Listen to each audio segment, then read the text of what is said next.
Certains s'étonneront que je parle de ma santé si facilement, que je ne cache pas les choses. Ça, c'est l'esprit béninois. On croit que l'ennemi, sachant ce que vous avez, peut encore... Ma maladie est une maladie naturelle. Qu'est-ce que j'ai au fait? Voilà, je me suis senti très mal et j'ai été évacué, je dirais heureusement, par le frère Florent qui m'a accompagné en Italie parce qu'il avait soupçonné des choses, mais sur place, on ne pouvait pas savoir ce que c'était.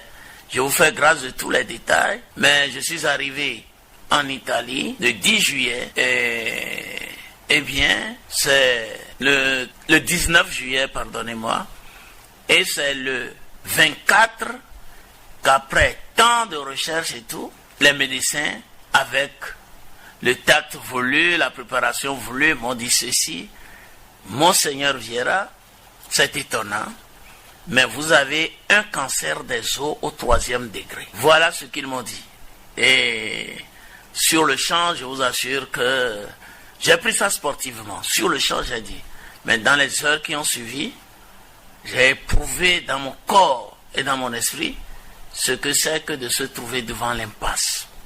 Parce qu'un cancer des os au 3e degré, eux-mêmes s'en étonnaient parce que je n'étais pas au lit, je tenais encore sur mes jambes et autres. Donc je suis descendu à l'église du couvent à 5 heures du matin. Et je trouvais en face de moi notre trilogie, la croix, l'hostie, la Vierge. Croyez-moi, j'ai passé 1h30 à les regarder, à les viser ou à viser, comme dit le curé d'Ars. Je ne faisais pas de grandes prières, j'essayais de comprendre la présence du Christ en chacun de ces 3 éléments. Parce que l'hostie, c'est la victoire sur le mal, c'est la résurrection. Pas un Christ mort que nous allons recevoir. La croix, mais c'est le Messie souffrant dans les 2 textes de ce jour, d'hier, l'évangile et d'aujourd'hui. C'est un Messie, mais c'est le serviteur souffrant. Et que nous devons incarner aussi, surtout quand on est appelé à participer au sacerdoce du Christ et dans ce degré supérieur de l'épiscopat et tout, on ne peut pas accepter d'être un co-rédempteur, de sauver le monde avec le Christ sans souffrir.